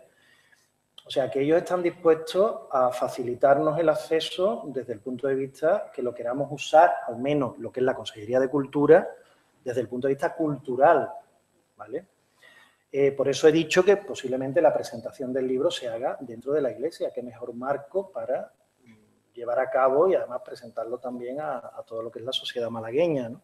Que ha estado bastante involucrada en este proyecto desde un principio y que todavía siguen a mí llamándome por teléfono para preguntarme, yo qué sé, de todo un poco. Porque también debajo de la iglesia hay un columbario, que es el columbario de la Hermandad de los Estudiantes. También tiene su horario de apertura y bueno, hay bastantes relaciones, ¿no? Y bueno, la otra pregunta es que se me ha ido, perdona. Entre la, digamos, la comunidad... Bueno, sí. Es un poco difícil analizar esa cuestión porque yo estaba allí en algún momento y, claro, tú tienes el Santísimo puesto en el altar. Para el creyente tiene que haber un silencio al 100% y tiene que haber unas medidas de respeto. Allí hay una hermana, una monja, encantadora, pero claro, entran los turistas y se ponen a hacer fotos y se ponen a hablar, la acústica es excepcional y ya empieza ella, se levanta y manda a callar a todo el mundo. Claro, los turistas se van corriendo, los pobres medio asustados, y además son bastante respetuosos y no quieren interferir en esas personas que están rezando, que están pues desarrollando su actividad cultural, ¿no? Eso es un poco, ahí hay un poco de fricción. Yo creo que debería de haber unas horas en las cuales no se expusiera el Santísimo y que las horas idóneas serían, por ejemplo, de unas 5 de la tarde o de 2 a 4, que estuviera abierta pero sin el Santísimo y que la gente pudiera entrar. Además, la iglesia la han llenado de bancos también, que se habló que en el proyecto iban a ir sillas independientes y, bueno, también interfieren mucho, no es un espacio muy grande y los pobres, los turistas, se pegan a la parte de detrás, intentan hacer las fotos como pueden, pero hay esa fricción, ¿no? Esa llamada de atención en el momento que rompes un poco lo que es el silencio del interior. ¿Vale? Hai alguna pregunta máis? Sí, simplemente unha cosa. Crees que será posible, a partir desta experiencia, adaptar o plan de comunicación? Me decías que a partir de ahora sí que está contemplado facer un plan de comunicación en cada gran proxecto que teñades, pero un pouco adaptar a partir da vosa experiencia cando haxa menos recursos, ou es decir, establecer unhas liñas xerais que logo se sean adaptables a cada sitio e renegociar esa falta de... Sí, pero esa renegociación no está dentro del plan de comunicación y difusión. Yo, de hecho, lo propondré. Eso está más dentro del convenio de colaboración que se firme. Y si están todos de acuerdo, pues ahí debería de figurar. Por supuesto, no todo es tan bonito como lo pintan. También puedo autocriticarme o nos podemos autocriticar mucho. Hay cosas que no han salido como esperábamos o hay cosas que han salido muy bien o podíamos haber hecho más. en vez de haber estado 7 meses, haber estado el año completo, hacer un esfuerzo. Lo que pasa es que el esfuerzo económico se intentaba ser lo más escueto posible y al final, bueno, ya os he dicho que ha sobrado dinero, pero ha sobrado dinero a costa de tener un técnico nada más dirigiendo un plan de comunicación con muchísimo esfuerzo, que tan solamente ha habido en 2 momentos puntuales una colaboración para las puertas abiertas por la tarde, porque ya no se podía, era estar desde las 8 de la mañana hasta las 8 de la tarde, las 9, eran 12 horas diarias, o cuando el técnico encargado, en este caso era yo, pues me ponía malo que tenía que venir alguien de Sevilla a echar una mano, ¿no? O sea que es un poco... Esos son cosas que se podían haber subsanado, que se podían haber abierto más horas, que se podían... Pero bueno, por lo demás, yo creo que sí, que intentaremos mejorar, como siempre que haces un proyecto, intenta superarte, intenta evitar aquello que no te ha terminado de convencer mucho e intenta, pues, sacar el máximo partido posible. Moi ben, grazas, Antonio. Se non tedes ningunha pregunta, pechará as xornadas Iago. Grazas a todas e todos por asistir. Rematamos. Nos quedan.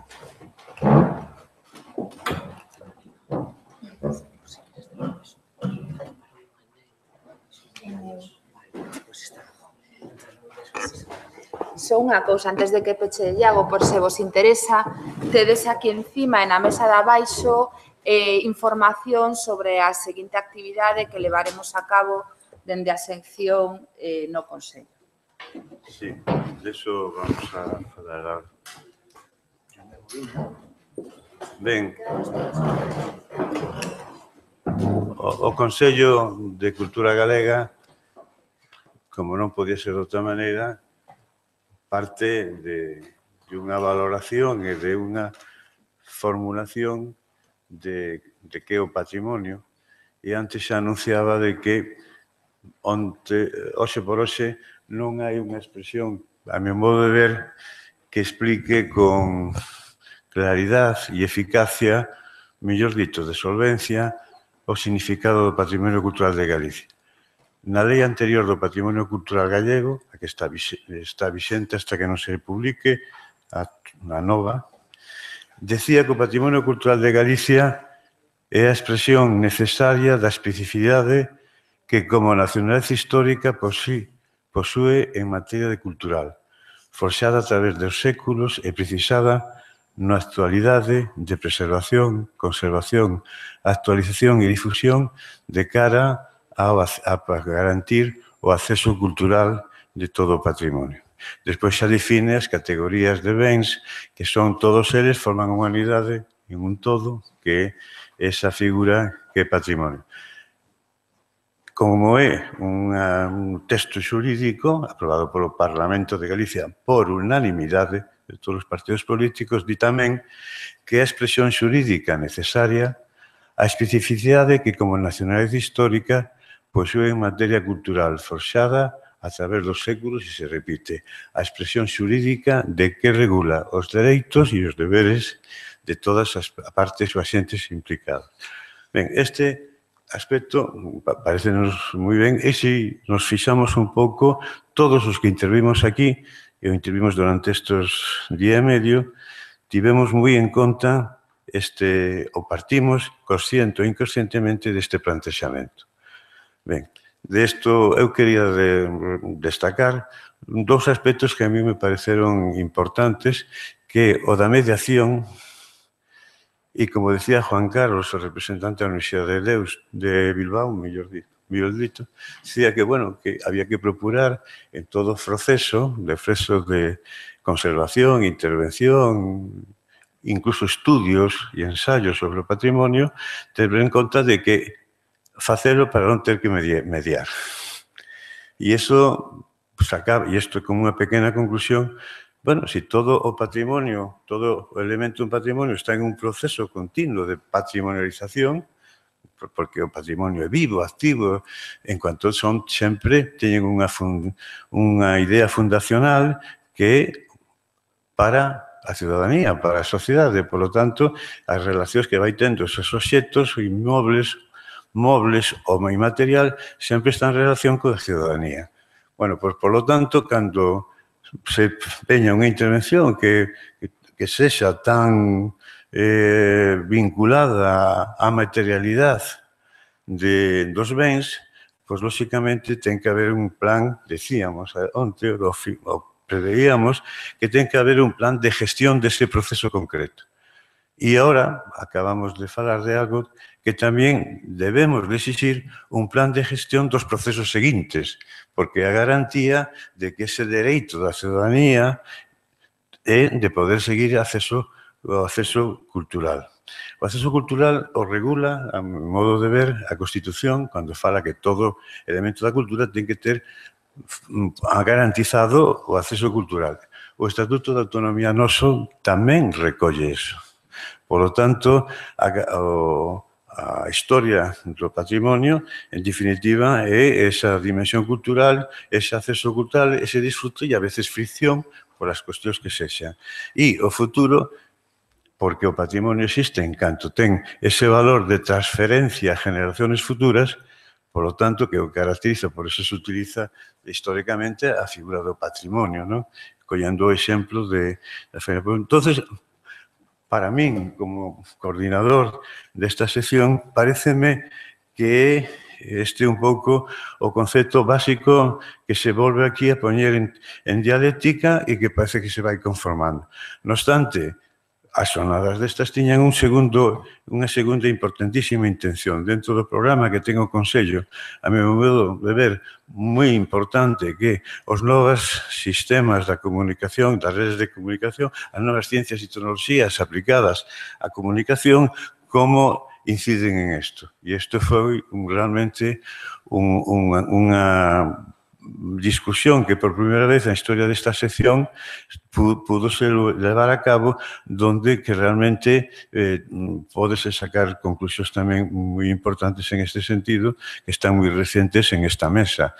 De todas formas, aquí lle darei un pouco a Rebeca que faga un pouco en este sentido tamén as conclusións posibles de cara ao futuro ao remate destas, pero tamén decir que antes de todo isto, xa con isto remato, e isto digo como anterior intervención, víame obrigado a decirlo pola experiencia, polo que sea de decir estas cosas, que tamén temos programado todo este semestre. E estas 3 ou 4 intervencións que están aquí hasta finales de xuño vainas a explicar un pouco por lo miúdo Rebeca, pero antes de todo, pues, ter que decir que a sección de Patrimonio Cultural apostou moi fortemente por unha segunda línea de prestacións de servicios, digamos, ao patrimonio, que foi a seguinte, crear a línea de xornadas, digamos, provisionales, ¿no? Como son? O encontros, sí, encontros monográficos sobre aqueles temas de interés de Galicia en o patrimonio que se refiren tanto porque teñen un gran valor patrimonial desde o sentido máis amplio de en cualquiera dos tipos de bens que pode surgir aquí, desde os mobles, inmobles, bens industriais, bens documentais, etc. Todos aqueles, por esa importancia, máis ao traballo de cualquier tipo que se este relacionando con él, o Consello de Cultura deuse conta, e a sección deuse conta, que non estaban tendo nas comunicacións e informacións e a dispositividade de todos esos traballos, o seu coñecemento e os seus resultados, entonces ofrece ao espacio virtual do Consello e o espacio físico a recoller e poñer en práctica a difusión de todos estos traballos como algo necesario para ir enriquecendo continuamente as labores de patrimonialización e de resultados identitarios destes procesos. E realmente isto está tendo un resultado extraordinario e, ademais, igual que na red tú metes unha cosa, como falábamos onte da lista roja e hai unha plataforma, aquí está esta as xornadas monográficas estas están a disposición daqueles que coñecedores as podan propoñer, ou ben que estando traballando en esos procesos queran expoñelos aquí. E o que un mínimo, digamos, de ordenamento e racionalidade é a propia sección de Patrimonio Cultural el que a recibe e falle unha reflexión e unha contestación para propoñelo á Executiva e ao Plenario do Consello de Cultura, que, en definitiva, este é un órgano regulado e que ten que tamén, pero, desde logo, tanto a Executiva como o Plenario sempre estuvo moi receptor e non houve ningún problema, non? Ben, ao falar desto polo miúdo, vai non facer hora a Rebeca para que teñades esta información, pero tamén quero decir que, en nome da Executiva, en nome do noso presidente Ramón Villares, moitas gracias pola asistencia e, como decíamos, están estas portas abertas, tanto as virtuais como as físicas ou espaciais. Xa os deixo con Rebeca. Moitas gracias. Bueno, pois recollo a luva. Nada, como conclusión, eu creo que simplemente para redondear un pouco que xa dixo o Iago, e o que comentaba eu a primeira hora da mañán, creo que a mí me quedan 4 ideas destas xornadas nas que espero podamos seguir debatindo máis adiante, non soamente o tema da mediación, sino a necesidade de socializar o patrimonio e buscar canles para a socialización, a necesidade de establecer proxectos horizontais entre os axentes que interveñen no patrimonio e, por suposto, contando coa ciudadanía desde as primeiras fases ata as últimas fases do proxecto, un pouco no exemplo que acaba de poñer Antonio, a importancia das accións dende os profesionais máis amateurs ou desde as persoas que dende o altruísmo se adican ao patrimonio e permiten facer proxectos de intervención que hoxe en día poden ter unha repercusión de cara ao futuro e, por suposto, a necesidade de establecer programas de comunicación, difusión e divulgación nos que non sempre poderemos ter un orzamento como que expuso Antonio, pero que sí dende o coñecemento, dende as nosas ferramentas, o que comentaba un pouco Manuel Gago, que nos podemos ir facendo a medida que vamos aprendendo, pois invertilo neso. Ben, eso por unha banda. E por outra banda, con respecto ás actividades inmediatas, para rematar este semestre de 2016, temos previsto continuar cos encontros galegos co patrimonio cultural, que é unha iniciativa que pusemos en marcha dende a sección de Patrimonio e Bens Culturais a finais do 2015 e que xa leva 3 encontros. Son os encontros monográficos que falábamos antes. Encontros monográficos co patrimonio cultural e teremos 2 no mes de maio, o que tedes aí a información sobre un proxecto que se chama Roman Army, que analiza a romanización do noroeste, o proxecto Covairós, finalmente no mes de xuño teremos tamén unha especie de análise de que pasa con aquelas intervencións arqueolóxicas que se levan a cabo nas cidades, que facemos con eses restos e como os poñemos en valor. Eso será no mes de xuño, creo que o día 27 ou 28 de xuño. Pero, bueno, como di Iago, estamos abertos a propostas en proxectos patrimoniais que se consideren interesantes tanto pola súa repercusión como ben patrimonial ou pola súa repercusión como patrimonio inmaterial, ou por que surdirá un conflicto, como se resolve, papéis de mediación, etc. Por suposto, o Consello está aberto ás vosas propostas. E logo tamén anuncio que todavía non está o programa, está rematado, pero temos que pechar algunhas cousas, que no mes de xuño, os días 14 e 15, haberá unhas xornadas de debate sobre a situación actual da arqueoloxía en Galicia. Se chamarán Arqueoloxía Galega Debate, na que intentaremos analizar os 4 puntos de vista desde os que hoxe en día digamos, actúa en materia de patrimonio arqueolóxico. O que a formación, a educación, a investigación, os profesionais do patrimonio e despois tamén o que sería a investigación. E, por suposto, tamén teremos unha mesa final de debate sobre como nos ven os profesionais cos que nos relacionamos directamente. Eso será o 14 e 15 de xuño e o anunciaremos en breve na páxina do Consello. Moitísimas, bueno, por suposto, agradecer a acollida que están tendo últimamente todas as actividades que estamos realizando desde o Consello e, por suposto, a presencia de todos vos nas xornadas. Moitas grazas.